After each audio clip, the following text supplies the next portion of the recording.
le RPR, c'est un parti stable. Comprenez? Mon président ne peut pas être contre la paix au Gabon. Parce que c'était un grand homme politique, il a de l'expérience, il a beaucoup servi pour la stabilité du Gabon sur tous les plans, même au plan international. J'en sais quelque chose. Donc, les problèmes qui concernent le rassemblement des patriotes républicains, vous allez m'excuser, je ne peux pas, malheureusement, les exposer. Ici, c'est la cuisine interne. Bon, en même temps, je vous rappelle qu'on n'exclut pas un secrétaire général par la voie des ondes. Vous comprenez? Donc, là, je reste, et je suis toujours secrétaire général du Rassemblement des patriotes républicains. Et je pense que vous aurez le temps nécessaire au moment venu, lorsqu'on sortira de la période de cette paix des Braves-là, l'occasion, bien entendu, de parler du fonctionnement de ce parti politique qui est un parti de gouvernement, je vous le rappelle, qui a de ses ambitions. Donc, vous voyez, on est... Ne pensez-vous pas que cette situation, si vous la laissez incomprise... Elle n'est pas incomprise. Il n'y a aucune situation, je vous dis qu'on ne peut pas exposer. Non, mais la situation est sous contrôle. Donc, on ne peut pas, je vous dis, les problèmes internes à un parti ne peuvent pas se régler devant la place publique.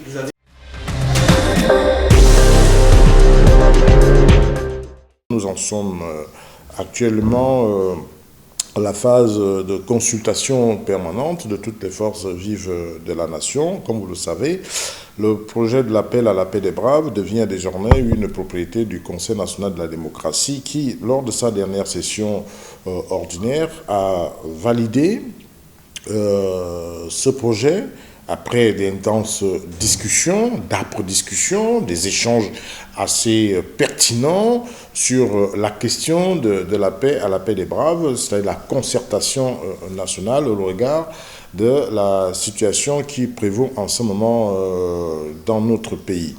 Donc cet appel à la paix des Braves a été voté à près de 73,38%, parce qu'il y a eu sur 71 partis, 52 qui ont dit oui, 13 ont dit non, il y a eu 6 abstentions. Donc, vous comprenez l'importance que les partis politiques, que la classe politique accorde à la tenue d'une telle rencontre.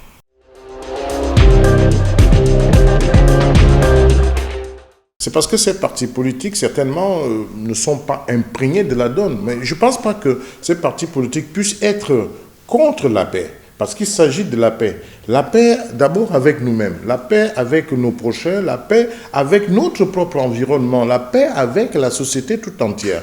Donc je ne pense pas que ces partis politiques, vous voyez, dans tout l'ensemble de leurs déclarations, disent toujours oui, c'est sous condition, on est d'accord, etc.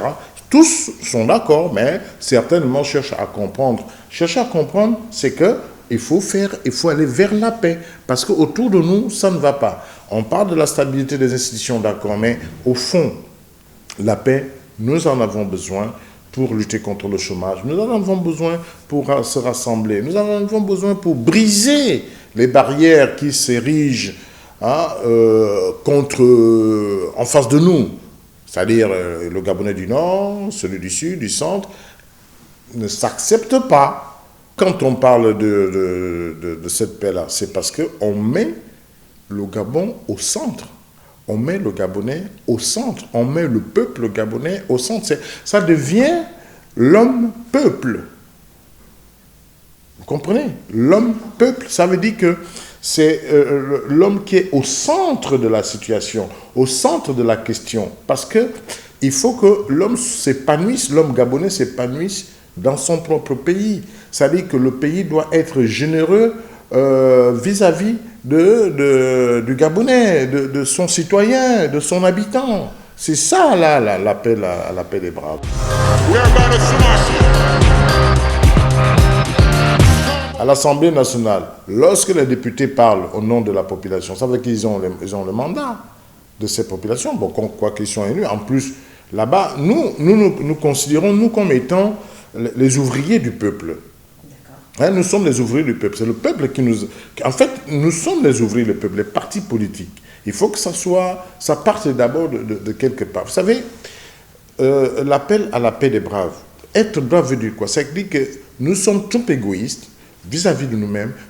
Et cet égoïsme-là fait en sorte qu'on pense qu'entre nous, le monde se limite autour de nous pendant que les autres s'occupent d'autre chose. Nous, on est là à construire le monde autour de nous qui n'existe pas. C'est ça là le problème. Donc il faut briser ça. Il faut briser, tout de suite on s'accuse, oui bon, s'il n'y a pas telle situation, c'est elle qui est responsable de ça. Non, il ne faut pas chercher les victimes, il ne faut pas chercher non plus les coupables. La seule chose qu'il faut faire, c'est de mettre le Gabon au centre.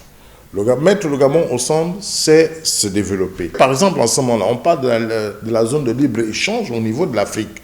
Qu'est-ce que le Gabon va présenter par rapport à la concurrence qui va s'offrir à nous? Vous avez autour de nous, il y a des pays qui sont compétitifs en matière agricole, sur tous les plans, mais nous, qu'est-ce que nous allons proposer? Est-ce que nous allons vraiment, nous saurons exister, nous saurons faire face à cette concurrence? Parce que c'est la zone de libre-échange au niveau de l'Afrique. On n'en parle pas, hein, mais ça, c'est là la porte. C'est déjà là. Mais on va faire comment? On va être absorbé. Donc tout ça, c'est parce que, voyez-vous, le système économique est détenu par qui? Par les non-gabonais. Vous voyez, l'épargne même est détenue par qui? Par les non-gabonais. Sur tous les plans, nous faisons quoi? Vous, même le foncier, c'est qui? On vous vend le terrain, c'est les non-gabonais qui vous vendent vos terrains. Vous voulez acheter un terrain, et quand on va vous dire, mais c'est Mamadou qui vend ça, c'est Konaté qui vend ça, c'est je ne sais pas trop qui vend ça, mais votre propre terrain, vous êtes au Gabon, vous pouvez aller ailleurs, on peut vous faire ça? Non, il faut que, c'est parce que tout simplement, on passe tout notre temps à nous chamailler inutilement.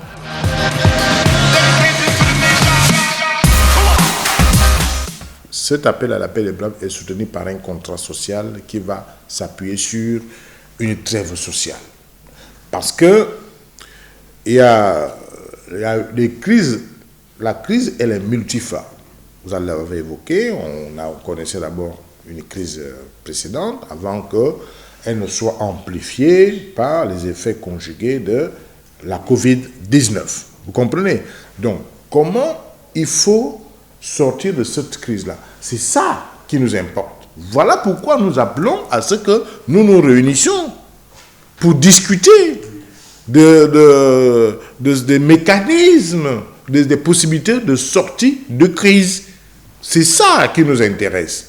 Ce n'est pas que c'est parce que c'est moi, Clé Martial, Obama, qui parle devant vous, ou bien c'est parce que c'est Christian Mavouga qui parle, ou bien c'est Jean-Pierre Ndon, ou bien... Non, le plus important, c'est comment il faudrait faire ensemble, sans jeter l'anathème sur qui que ce soit, sans désigner les coupables ni les victimes, comment on peut faire pour sortir de cette crise-là. Je suis en train de vous dire que nous sommes dans une crise très profonde, comprenez, qui nécessite une concertation nationale, sans laquelle nous allons directement glisser vers le précipice. Répondre à votre question m'amènerait à ce que je ne veux pas faire, désigner les coupables et les victimes. Comprenez? La seule chose, c'est que nous devons nous retrouver ensemble, quelles que soient nos divergences, nous devons les écraser pour mettre le Gabon au centre.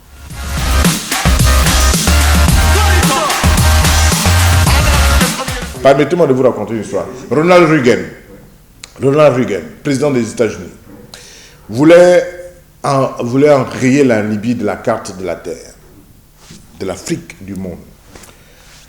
Le plan de bombardement était déjà programmé. 45 minutes avant qu'il n'appuie sur le bouton rouge,